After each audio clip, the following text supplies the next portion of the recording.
Jake Morrison pressed his back against the cold concrete wall and counted his rifle shots. 12 left. Maybe 13 if he was lucky. The power cell blinked red in the darkness of the subway tunnel. 3 months ago, he commanded 200 men. Now it was just him and Lisa Grant, hiding in the ruins of Chicago. The sound of metal feet on broken glass echoed through the tunnel. The Krillians were getting closer. Jake could hear their strange clicking language bouncing off the tunnel. Walls. They sounded excited. They probably smelled the blood.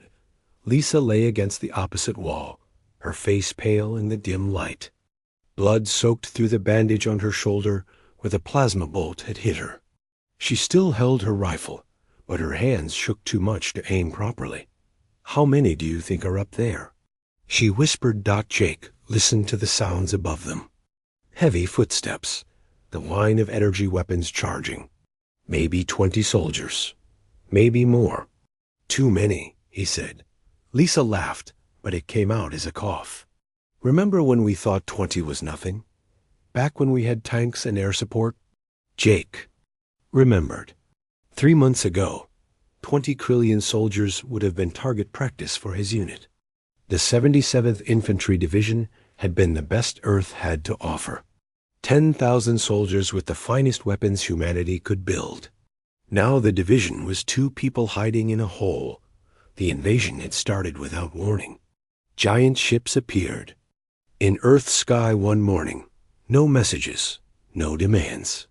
Just death raining down from space. The Krillians wanted everything dead. Every city. Every town. Every person. Jake had seen his first Krillian during the battle for New York. The thing stood 8 feet tall on 4 legs like a giant insect. Its body was covered in natural armor that looked like black metal. 6 arms held different weapons.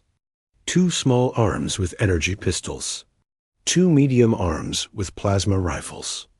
2 large arms with cannons that could punch through tank armor. But the worst part was the head. It looked almost human from a distance. 2 eyes, a nose, a mouth. But up close, Jake could see the mandibles hiding behind the lips. The extra rows of teeth, the compound eyes that saw in directions human eyes could not. Jake, Lisa's voice was getting weaker. I need to tell you something. He crawled across the tunnel to her side. The concrete was slick with water that dripped from broken pipes above. Or maybe it was blood. Hard to tell in the darkness. Lisa reached into her jacket with trembling fingers. She pulled out a small metal chip, the kind used for data storage. This has the locations, the last camps, where people are still alive. Jake took the chip. It felt warm in his hand. How many? Maybe 3,000 people total, scattered across 12 locations, hidden in caves, old mines, anywhere the ships. Can't see them. Lisa coughed again. More blood. Someone needs to warn them. Tell them to run deeper. The Krillians have new scanners. They're finding the hidden places. The sounds above were getting louder. Jake could hear the aliens talking to each other in their clicking language. They were organizing, getting ready to come down into the tunnels. I can't leave you here, Jake said. Lisa smiled. Blood ran down her chin. You're not leaving me. I'm staying to buy you time. Besides, someone has to represent the 77th in the final battle. Jake wanted to argue, but he knew she was right. Lisa was dying. They both knew it. The plasma wound was too deep. Too much damage. Even if they had a field hospital, it would be too late. What do I do with the information? Jake asked. Even if I reach the camps, where do we go? Every ship we had is destroyed. Every base is gone. I don't know, Lisa said, but humans are tough. We survived ice ages and plagues and wars. Maybe we can survive this too. The first Krillian appeared at the tunnel entrance 50 yards away. Its 4 eyes scanned the darkness. Jake could see the red glow of its night vision sensors. He raised his rifle. Go, Lisa whispered. "There's a maintenance shaft 20 feet behind you. It leads to the old water treatment plant. From there, you can reach the river." Jake looked back. He could barely see the shaft opening in the darkness. It would be a tight fit, but he could make it. If Lisa could hold them for 5 minutes. "What's your plan?" he asked. Lisa held up a grenade, her last one. "I'm going to remind them why they call us the fighting species." Jake wanted to stay. Every instinct told him not to leave a soldier behind. But the chip in his pocket held the locations of Earth's last survivors. 3,000 people who needed warning. Maybe humanity's only chance. The Krillian soldier clicked something to its companions. More shapes appeared at the tunnel entrance. Jake counted 6, then 10. Then he stopped counting. "Tell them about us," Lisa said. "If anyone survives this war, tell them the 77th Infantry fought to the last soldier." Jake squeezed her hand. "I will." He crawled backward toward the maintenance shaft.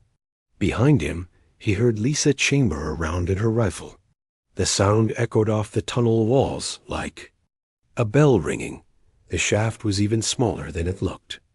Jake had to remove his pack and push it ahead of him. The metal walls pressed against his shoulders. Water dripped from joints in the pipes above. The smell of rust and decay filled his nose. Behind him, the shooting started. Lisa's rifle fired. In careful, measured shots. She was making each bullet count. The Krillians returned fire with their plasma weapons. The tunnel filled with blue light, and the smell of burning concrete. Jake crawled faster. The shaft sloped upward toward the water treatment plant. His knees scraped against metal edges. His breathing sounded loud in the enclosed space. An explosion shook the tunnel. Lisa's grenade. The shooting stopped for a moment. Then Jake heard the Krillians clicking angrily to each other. They would be coming after him now. He reached the end of the shaft and pushed open a rusted grate. The water treatment plant was dark and empty. Huge concrete tanks rose up into the shadows. Most of the equipment had been stripped from metal months ago, but the building was still standing. Jake ran toward the river entrance. His boots splashed through puddles of stagnant water. Somewhere behind him, he heard the Krillians breaking through the maintenance shaft. They moved fast on their 4 legs. The river door was stuck. Years of neglect had warped the metal frame. Jake threw his shoulder against it. Once, twice. On the 3rd try, it burst open. The Chicago River stretched out before him. The water was black in the moonlight. On the far shore, fires burned where the city used to be. Krillian ships moved across the sky like metal vultures. Jake looked back at the treatment plant. Plasma bolts lit up the windows as the aliens searched for him.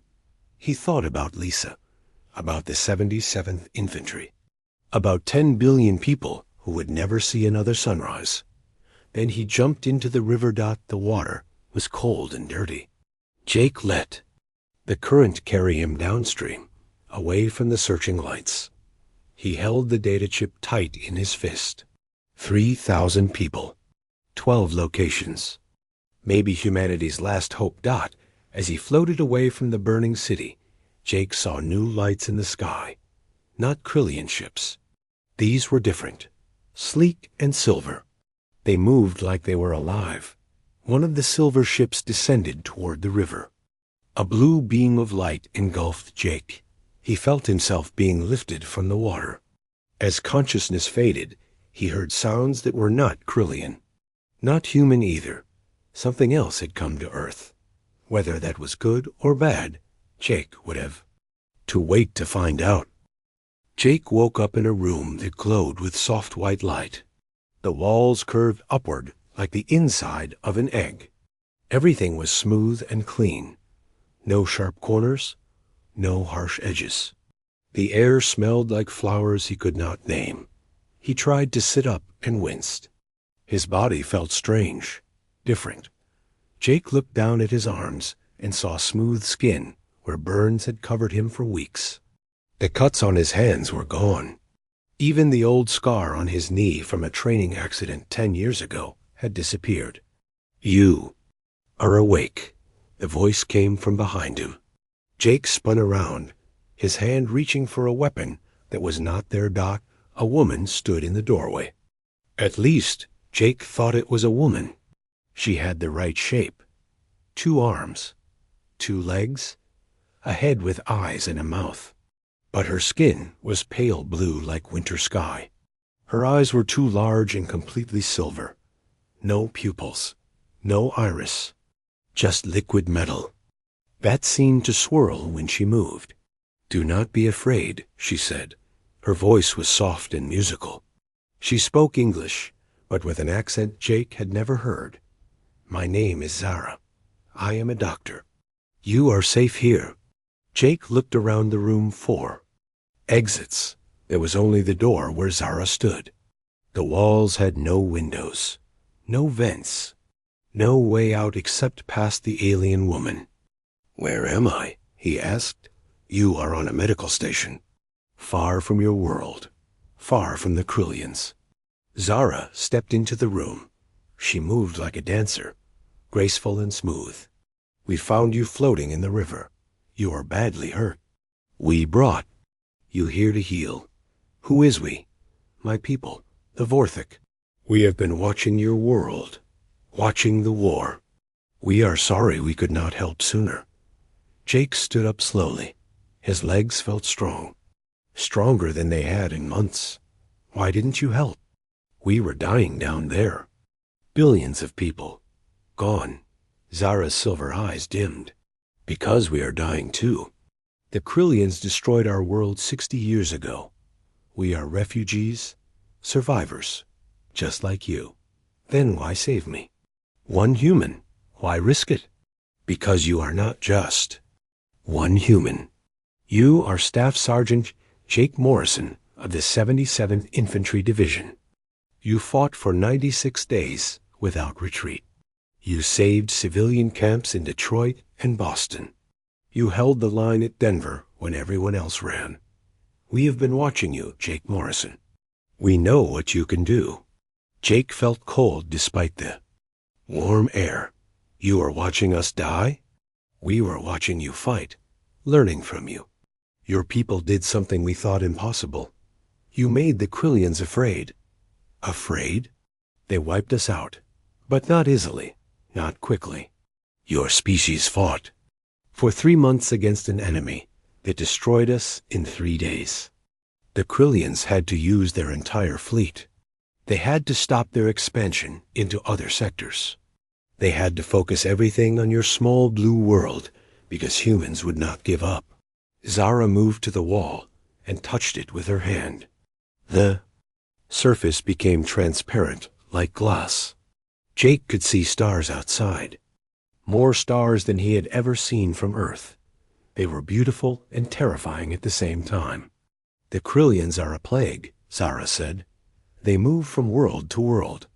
They destroy everything, take everything, leave nothing behind but empty. Rock. In 200 years, they have killed 47 species, billions of lives, thousands of worlds. And you just watch? We fight, but we lose. Always we lose. The Krillians are too strong, too many, too organized. They think like machines, plan like computers. We cannot match them." Jake walked to the window. In the distance, he could see a massive structure floating in space. It looked like a city made of crystal and metal. Ships moved around it like insects around a hive. "What is that?" he asked. "That is Nexus Station, home to 12 species, all refugees, all survivors of Krillian attacks. 40 million souls who have nowhere else to go." 40 million? Yes, from the Zephyrians who can become invisible, from the Nautiloids who breathe water instead of air, from the Luminari who are made of living light. All of us running, all of us hiding, all of us waiting to die. Jake pressed his hand against the window. The glass was warm. "What do you want from me?" "We want you to teach us how to fight like humans." "I don't understand." Zara touched the wall. Again, the window showed images now.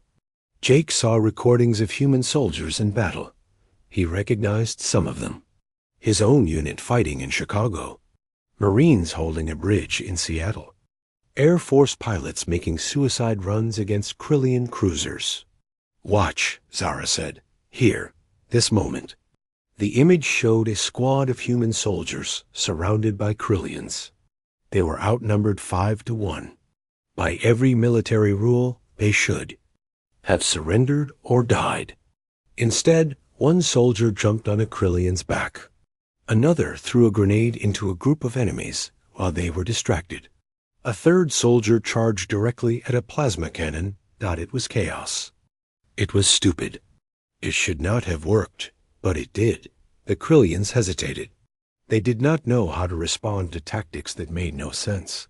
In that moment of confusion, the humans escaped. "You see," Zara said, "the Krillians understand fear. They understand anger. They understand retreat. But they do not understand sacrifice. They do not understand fighting when there is no hope of winning." "That's not tactics," Jake said. "That's desperation."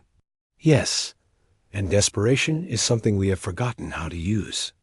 The images changed. Now Jake saw alien soldiers fighting. Krillians.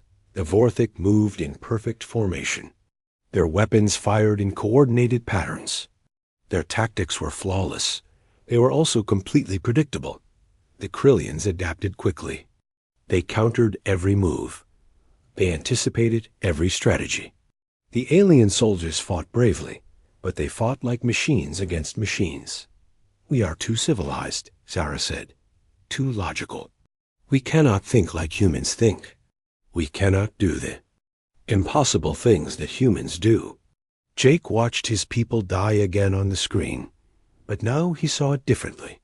The last stands, the desperate charges, the soldiers who fought on when their weapons ran out of power. It had not saved Earth, but it had done something else, that it had shown 40 million aliens that the Krillians could be hurt.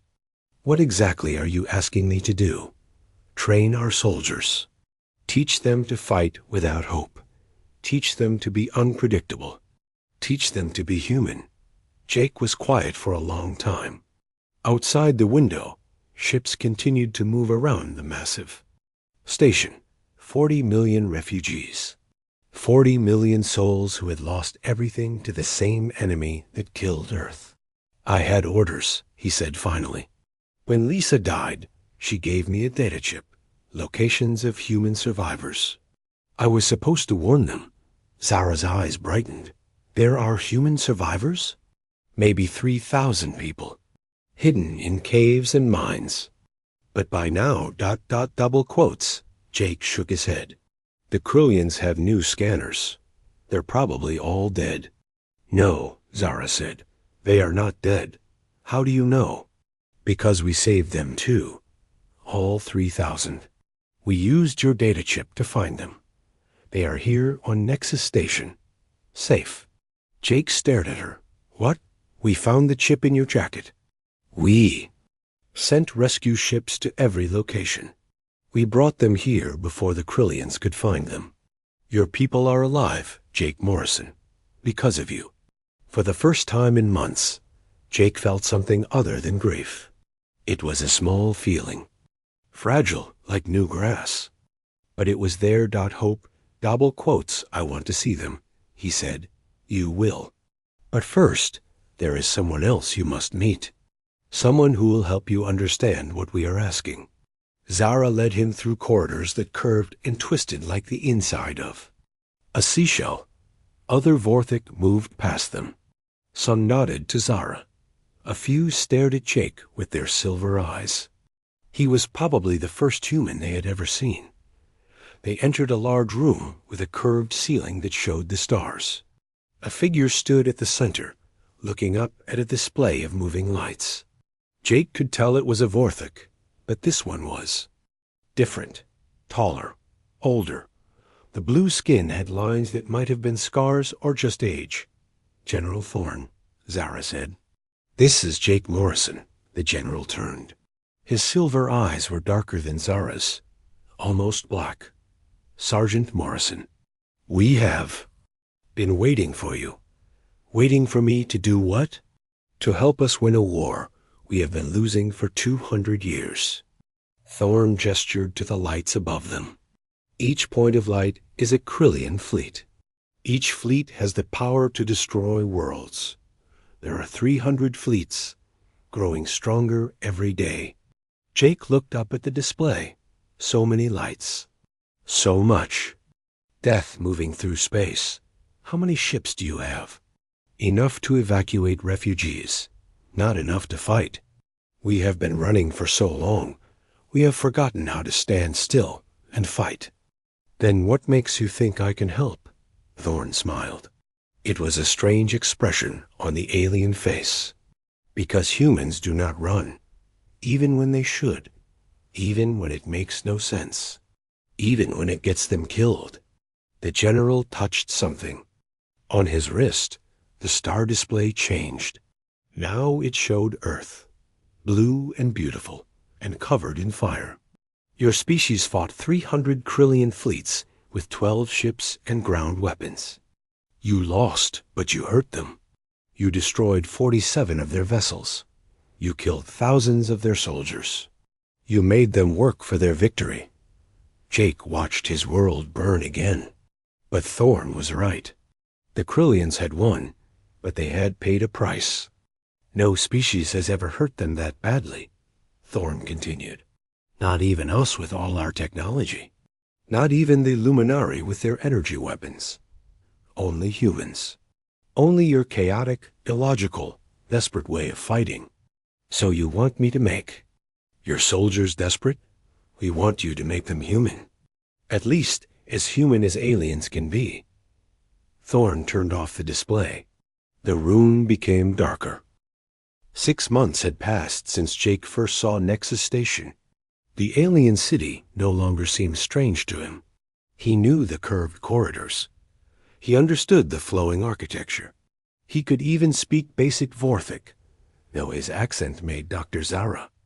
Laugh. Jake stood in Training Bay 7, watching 50 alien soldiers try to learn human combat tactics. It was not going well.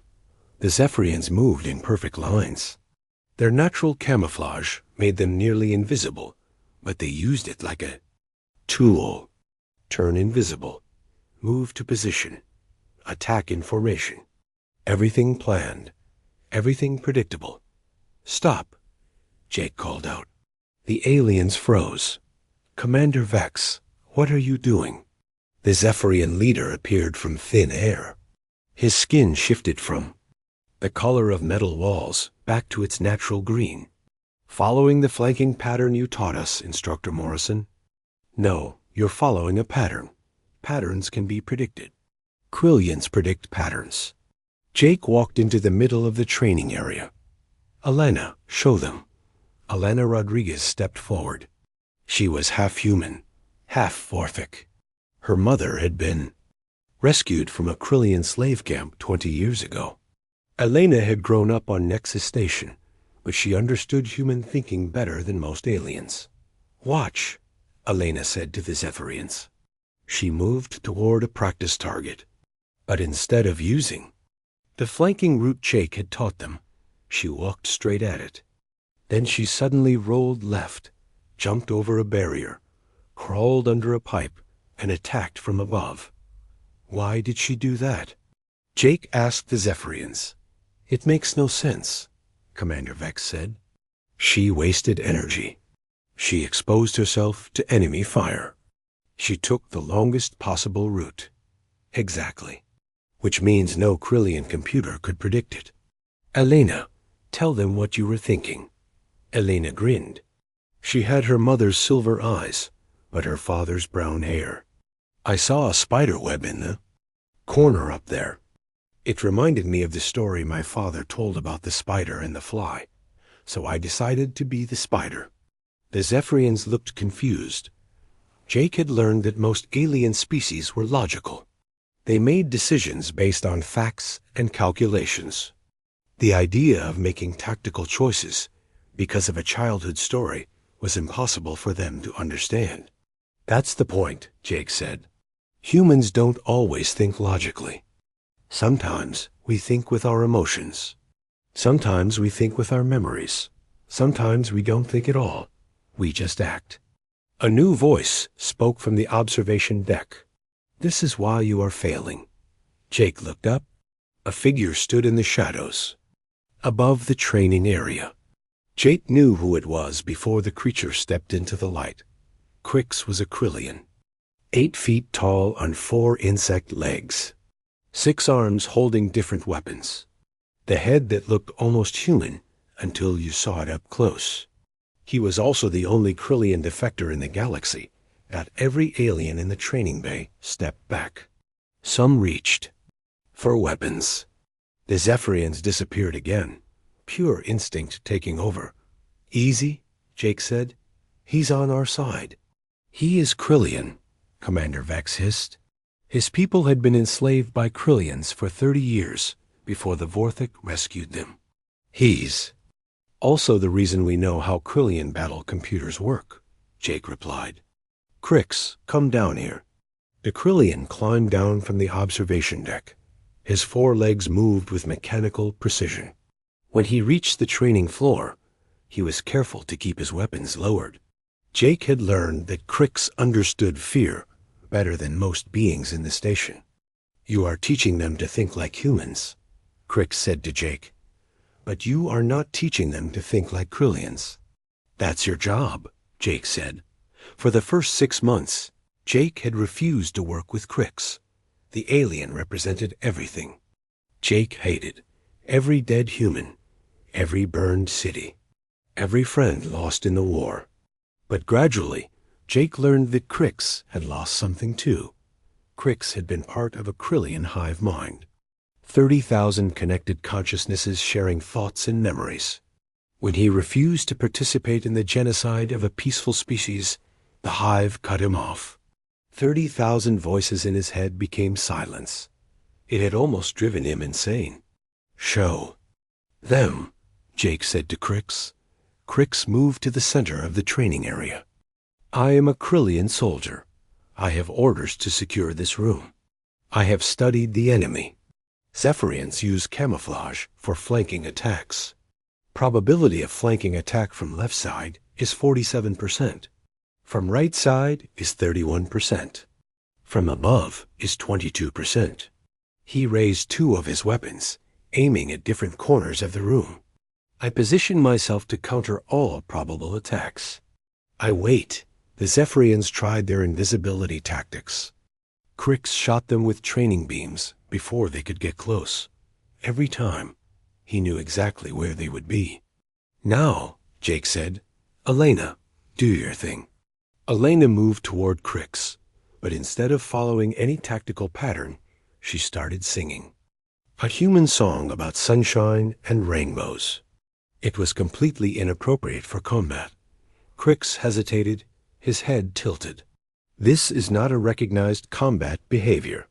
While he was confused by the singing, Elena picked up a training helmet and threw it at the opposite wall. When Crix turned to look at the noise, she slid between his legs and tagged him with her training weapon. Target eliminated, Elena announced cheerfully. Crix stood still for a moment. Then he made a sound Jake had never heard from a Krillian, laughter. She used illogical behavior to create uncertainty. My combat computer could not process the singing. I was ... What is the human word? ... confused. That's the idea, Jake said. Confusion is a weapon. Over the following weeks, Jake worked with soldiers from all 12 species on Nexus Station. Each group brought their own challenges. The nautiloids were aquatic.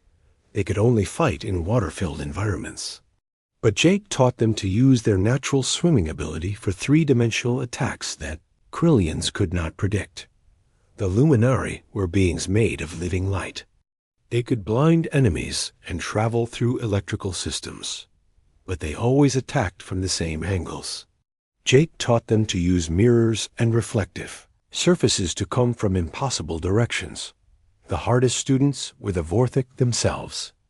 They were too polite, too civilized. They would rather die than break rules of engagement. War has no rules, Jake told General Thorne during a private meeting. The Krillians certainly don't follow any. But we are not Krillians, Thorne replied. We are better than them. Being better doesn't matter if you're dead. Jake had this argument with Thorne many times. The general wanted to fight an honorable war. Jake wanted to win. The breakthrough came when Jake introduced the aliens to human war movies. He showed them films about desperate last stands, about soldiers who broke every rule to save their friends, about victories that came from doing the impossible. This is fiction, Commander, Vex said after watching a movie about a pilot who flew his damaged fighter into an enemy ship. No, Elena said quietly. This is what my father's people actually did. This is how humans really fought. Jake played recordings from Earth's final battle. Real footage of human soldiers making impossible choices. A pilot ramming his fighter into a Krillian cruiser.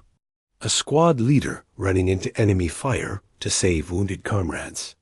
A group of civilians charging plasma cannons with nothing but mining tools. The aliens watched in silence. Some of them had never seen such tactics. The idea of sacrificing yourself for strangers was foreign to most species. Why? Asked Commander Vex. Why did they do these things? Jake thought about Lisa, about the 77th Infantry, about soldiers who fought when there was no hope of winning. Because someone had to, he said. Because it was right. Because they were human. The training began to change after that. The aliens stopped thinking about perfect tactics and started thinking about necessary tactics. They learned to break their own rules when breaking rules would save lives. Commander Vex learned to use his camouflage, not just for attack, but for rescue. He would disappear not to kill enemies, but to carry wounded soldiers to safety. The Nautiloids learned to flood battlefields, creating chaos that helped smaller forces escape from larger ones. The Luminari learned to blind their own allies temporarily, creating confusion that let outnumbered units retreat. Even the Vorthik learned to fight dirty, when clean fighting was not enough. But the real test came when General Thorne announced their first mission. A Krillian supply depot on the edge of their territory, lightly defended, rich with resources the Coalition needed. This will be our first real battle using human tactics, Thorne told the assembled strike team. Jake Morrison will lead the mission. Jake looked at the faces around him. Vorthik soldiers with their silver eyes. Cepharians who flickered in and out of visibility. Nautiloids in water-filled armor. Luminari that glowed like living stars. And in the back, Crix with his insect features and mechanical movements. 6 months ago, these beings would have fought like separate armies, each species using their own tactics, each group following their own rules. It would have been organized and honorable, and they all would have died. Now they looked at him with something different in their alien eyes. Not just respect, not just hope, but understanding. They were ready to fight like humans. They were ready to do the impossible. Are you prepared to break every rule you've ever learned? Jake asked them. Yes, they answered together. 40 different voices from 12 different worlds. All of them ready to fight like desperate humans with nothing left to lose. Then let's go teach the Krillians what chaos looks like. The planet Kepler 442b looked like a dead rock from space. Gray mountains rose from empty valleys. No plants, no water, no signs of life. But deep underground, the Krillians had built something valuable. Jake floated in the cargo bay of the Coalition transport ship, watching his strike team make final preparations. 40 soldiers from 8 different species. each one trained in the chaotic human way of fighting. Each one ready to do something the Krillians would never expect. 5 minutes to drop zone, Jelena called from the pilot's seat. She had volunteered to fly the mission, even though she was not a pilot. Her reasoning was purely human. Someone needed to stay with the ship, and she trusted herself more than anyone else. Commander Vex checked his camouflage projectors one last time. The Zephyrian had become Jake's best student. He no longer thought in patterns. Instead, he thought in possibilities. What could go wrong? What would be surprising? What would make no sense? Remember the plan, Jake said to the team. We are not here to fight fair. We are here to win ugly. The plan was simple in a way that would confuse any logical mind. 3 different teams would attack at the same time from 3 different directions. But none of the teams would attack their assigned targets. Each team would attack a different target than expected. The Krillian defense computers would be trying to counter attacks that were not happening. Teams ready? Jake asked. Team 1 ready, said Rex Dalton. The cybernetically enhanced human led a group of nautiloids. They would flood the lower levels of the facility while appearing to attack the upper levels. Team 2 ready, said Commander Vex. His Zephyrians would become invisible and appear to attack the main entrance while actually targeting the power generators. Team 3 ready, said Jake. He led a mixed group including Crix. They would make noise at the communications tower while actually going for the quantum crystal storage. The transport ship shuddered as it entered the planet's atmosphere. Elena was flying too fast and too low. Any reasonable pilot would slow down and take a safer approach. But Elena was thinking like a human now. She wanted to surprise the ground defenses. 30 seconds, she called. I'm seeing weapons tracking us. Let them track, Jake said. Are you ready to do something stupid? Always, Elena replied. The transport dropped out of the sky like a falling rock. Elena pulled up at the last possible moment, skimming over the Krillian facility at treetop level. The defense turrets tried to track them but could not turn fast enough. Jake and his teams jumped from the cargo bay without parachutes. They hit the ground hard and rolled. The transport ship continued flying, making noise and drawing attention, while Elena circled back to the pickup point. Teams scatter, Jake ordered. Remember, nothing goes according to plan. Improvise everything. Team 1 disappeared toward the river that fed the facility's cooling system. Rex led his nautiloids through terrain that should have been impossible for water-breathing aliens. But they carried portable tanks and breathing apparatus. They would flood the underground levels from below while the Krillians expected an attack. From above. Team 2 vanished into thin air.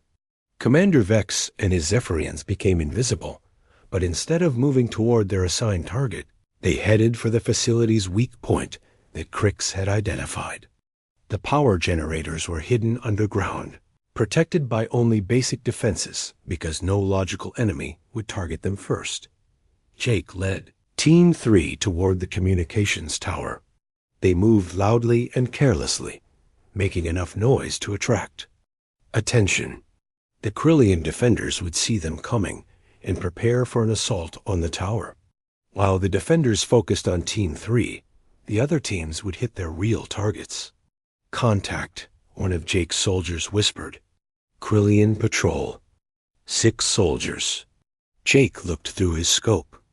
The Krillian patrol moved in perfect formation. Each soldier knew exactly where the others were. Their weapons covered all possible approach routes. It was a textbook defensive pattern. Crix, Jake said, what would you expect us to do? The reformed Krillian studied the patrol. A logical enemy would wait for the patrol to pass, or they would use superior numbers to surround and eliminate the patrol, or they would create a distraction to draw them away. So we won't do any of those things, Jake said. He turned to his team. Who here has a completely crazy idea? A young Vorthik named Finn raised his hand. We could pretend to be lost tourists? Jake stared at him. What? My grandmother always said that when you are in trouble, act like you belong there. Maybe we could walk up to them and ask for directions? It was the most illogical plan Jake had ever heard. It made no military sense. No species in the galaxy would try such a thing. I love it, Jake said. Crix, hide your weapons. Everyone else looked confused and harmless. They walked directly toward the Krillian patrol. Jake carried his rifle casually, like it was a walking stick. Finn practiced looking lost. The other soldiers tried to appear non-threatening. The Krillians saw them coming from 100 yards away. The patrol stopped. Weapons came up, but they did not fire immediately. The behavior was too strange, too unexpected. Hello, Jake called. Out in basic Krillian, Crix had taught him a few words. We are lost. Can you help us? The patrol leader clicked something to his companions. Jake did not understand the words, but he understood the confusion. The Krillians had expected stealth, attacks or frontal assaults. They had not expected polite requests for help. You are enemies, the patrol leader finally said in broken English. Yes, Jake agreed cheerfully. But we are very lost enemies. Could you point us toward the communications tower? We promise to attack it properly once we find it. The Krillian soldiers looked at each other. Their training had not prepared them for this situation. Enemy soldiers were supposed to hide or fight, not ask for directions to their targets. While they hesitated, Team 1 struck. Water burst from the ground. Beneath the facility, Rex and his nautiloids had reached the underground pipes. Emergency alarms began blaring as the lower levels flooded. The Krillian patrol spun toward the sound. In that moment of distraction, Jake's team attacked, but not with weapons. Finn threw his helmet at one soldier. Another Vorthik tackled a Krillian around the legs.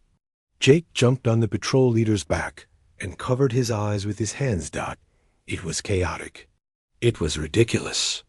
It was completely unpredictable. It worked. The Krillians could not counter tactics that made no sense. Their combat.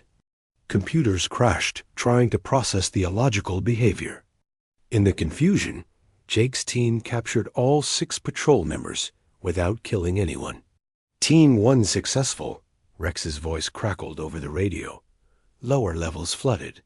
Krillian soldiers evacuating upward. Team 2 in position. Commander Vex reported, ready to cut power on your signal. Jake looked at the captured patrol. The Krillians sat on the ground, still looking confused. Their weapons lay scattered around them. They had been defeated by tourist tactics and helmet throwing. This is going to make a great story, Finn said. Explosions echoed from the facility. Commander Vex had reached the power generators. The lights went out. Emergency power kicked in, but it was much dimmer. The Krillian defenders were now fighting in the dark against enemies they could not predict. Phase 2, Jake ordered. Everyone to the real targets. They left the captured patrol tied up with their own equipment and moved toward the quantum. Crystal storage. The facility was in chaos. Krillian soldiers ran between flooded lower levels and darkened upper levels. Their communications were jammed. Their defensive positions were compromised. Jake's team reached the storage facility without serious resistance. The massive underground chamber contained millions of quantum crystals. Each one was worth more than a Vorthik battleship. The crystals, powered faster than light travel. Without them, the Krillian fleet would be stranded. How much can we carry? Jake asked. Maybe 1%, Finn replied. The rest we will have to destroy. Wait, Crix said. Do not destroy them. I have a better idea. The reformed Krillian moved to a control panel. His 6 arms danced over the controls with mechanical precision. I am changing the crystal resonance frequency. When the Krillians try to use these crystals, their ships will drop out of hyperspace. In random locations. How random? Jake asked. Some will end up in the middle of stars. Crix said, with what might have been a smile. They loaded as many crystals as they could carry and planted charges on the rest. As they prepared to leave, Elena's voice came over the radio. Extraction in 2 minutes. But we have a problem. Krillian reinforcements just dropped out of hyperspace. 3 cruisers and a battleship. Jake looked at his team. They had completed the mission, but now they were trapped. The Coalition transport ship could not fight 4 Krillian warships. How long until the charges detonate? He asked Crix. 15 minutes. Not enough time to reach the extraction point. Jake made a decision that would have horrified any logical military commander. Elena, leave without us. What? No. I am not abandoning the team. You are not abandoning us. You are saving the crystals. Get them back to Nexus Station. We will find another way out. There is no other way out, Elena protested. Then we will make one, Jake said. He turned to his team. Anyone have any more crazy ideas? Crix raised one of his arms. The facility has an emergency shuttle. It is designed for evacuation to orbit. Can it fight 4 warships? 2 years had passed since the victory at Kepler 442b.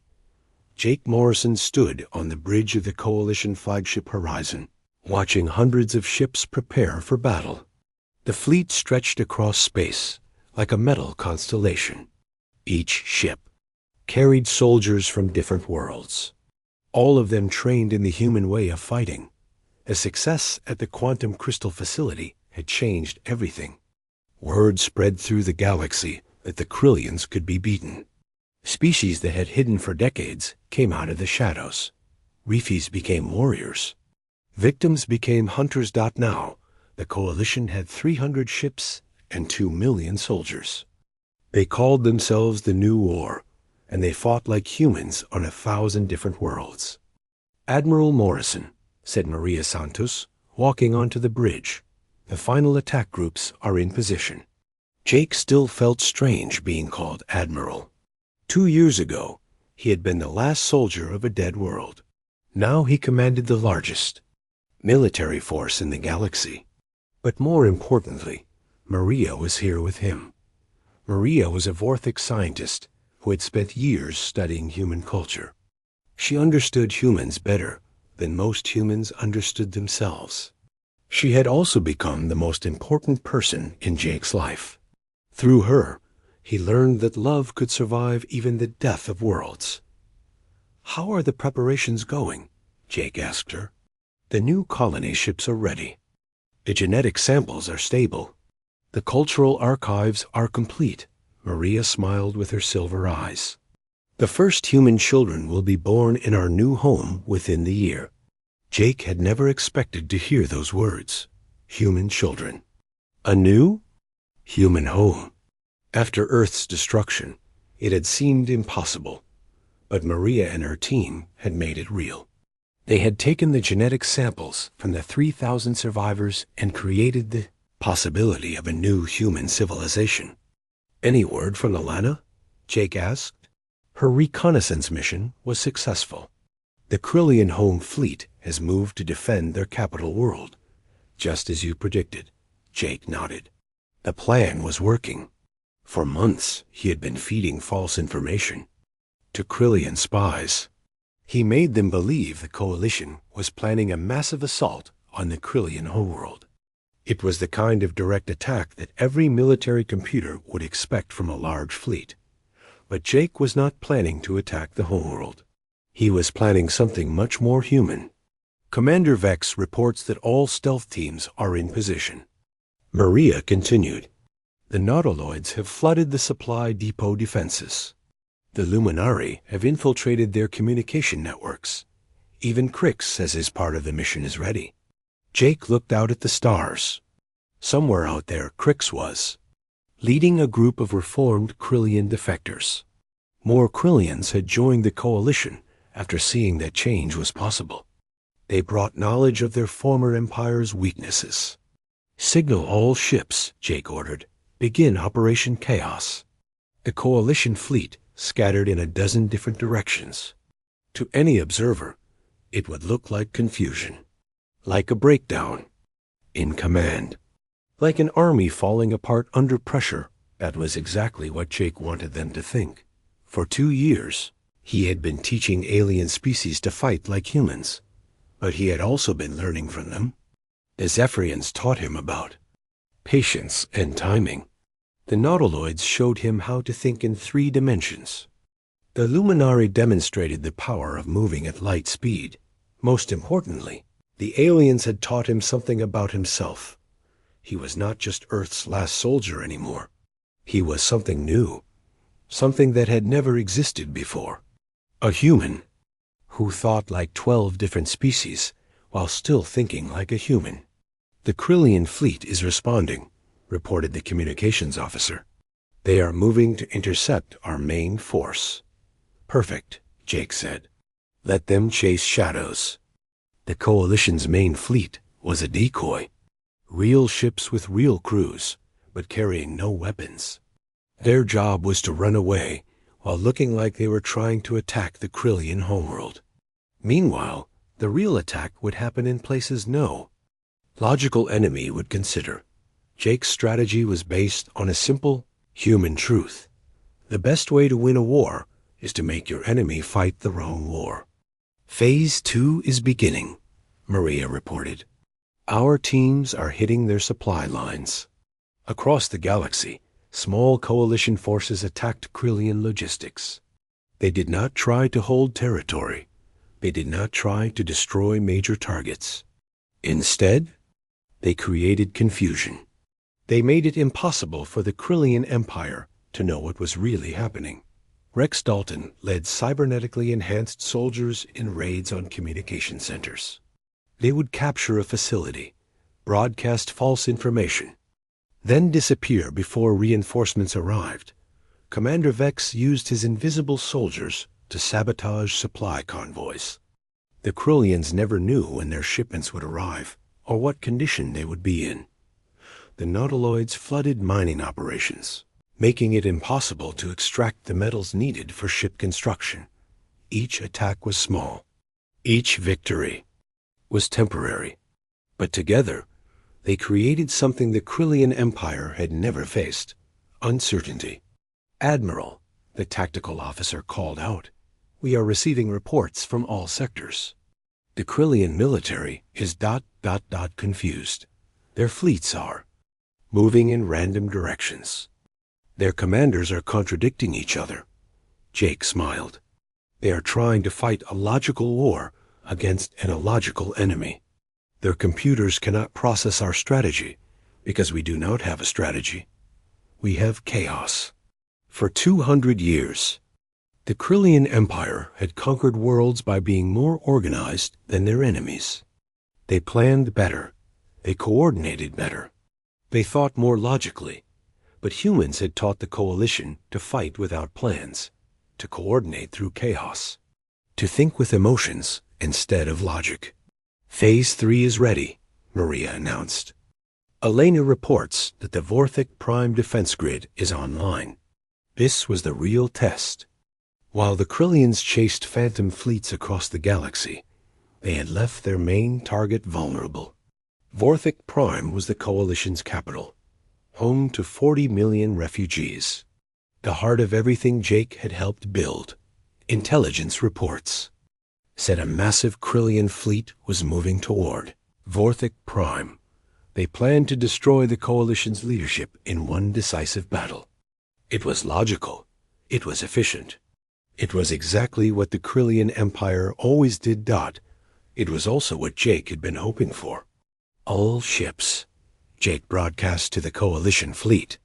"This is Admiral Morrison. Today, we stop running. Today, we stop hiding. Today, we show the galaxy that refugees can become liberators." The Coalition fleet dropped out of hyperspace around Vorthic Prime. 300 ships against 800 Krillian vessels. By every military calculation, the coalition should lose. But Jake was not planning to fight a military battle. He was planning to fight a human battle. "Elena, are you ready?" he asked over the communication system. "All defense platforms are charged," Elena replied from the planet's surface. "The orbital mirrors are in position. The gravity generators are online." Jake had spent 2 years preparing Vorthik Prime for this moment. The planet was no longer just a refugee camp. It was a fortress designed by 12 different species working together. The Luminari had built orbital mirrors that could focus starlight into weapons. The Nautiloids had created artificial oceans that could launch water-based projectiles into space. The Zephyrians had covered the planet with camouflage defense platforms that could appear anywhere. But the most important weapon was not technological. It was philosophical. "Crix," Jake called. "Are your people ready?" "Yes, Admiral," the reformed Krillian replied. "My brothers are confused, but they are listening."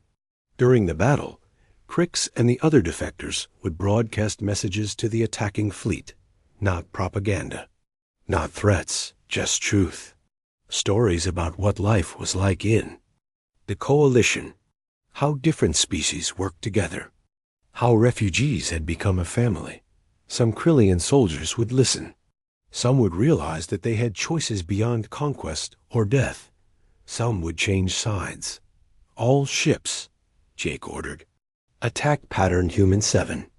Remember, we are not trying to destroy them. We are trying to free them." The battle began like no battle in galactic history. Coalition ships moved in impossible patterns. They attacked and retreated and attacked again from different directions.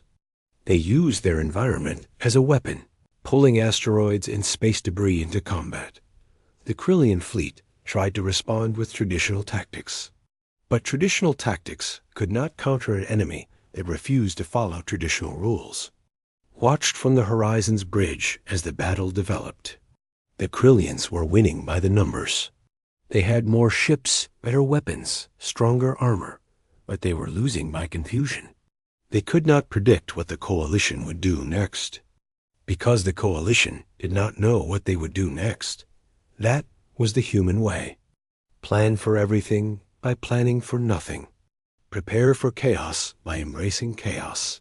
"Admiral," Maria said softly, "look at Sector 7. Jake turned his attention to that part of the battle. A group of Krillian ships had stopped fighting. They were broadcasting surrender signals. Crix's messages are working, Jake realized. They are choosing to defect. More Krillian ships began switching sides.